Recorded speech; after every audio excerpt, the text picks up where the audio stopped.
3 տասնյակից ավելի զոհ կա Լիբանանում Իսրայելի հարվածների հետևանքով։ Ցահալը 100 հարված է հասցրել Լիբանանի հարավային եւ արևելյան մասին։ Ավելի քան 50 բնակավայրեր մինչև առավոտ ինտենսիվ ռմբակոծության տակ են եղել։ Փլատակներից տասնյակ մարմիններ են գտել, մի քանիսը բարուրի մեջ երեխաներ են։ Չնայած Թրամփի հայտարարած 45-օրյա հրադադարը դեռ չի ավարտվել, Իսրայելի վարչապետը հրամայել է գազի ոտնակն ավելի ուժեղ սեղմել Հեզբոլլահին հարվածելու համար։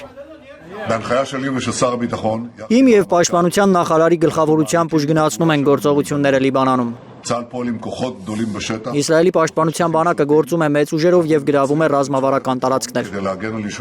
Մենք ամրացնում ենք անվտանգության գոտին հյուսիսային բնակավայրերը պաշտպանելու համար։ Թել Ավիվը հայտարարել է, որ Բեյրութում 10 շենք պետք է ոչնչացվի Հեզբոլլահի դեմ ավելի արդյունավետ պայքարելու համար։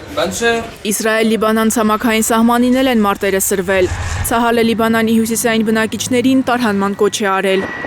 Իսրայելի հարվածներին Հեզբոլլահն արկերով է պատասխանել, թիրախավորելով 3 զորանոց եւ 1 ռազմական դիրք։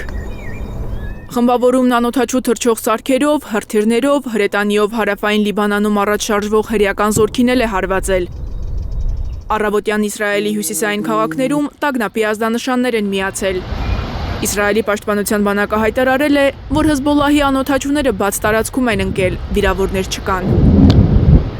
Փորձագետները պնդում են, որ Լիբանանում զինադադարի խախտումների պատճառով կարող են տապալվել Միացյալ Նահանգների Իրան բանակցությունները։ Կողմերը չեն կարողանա համաձայնության հասնել, քանի դեռ Ցահալը շարունակում է Լիբանանը կրակի տակ պահել։ Մարիամ Ամերջանյան, Էլեն Յահինյան, Հայլուր։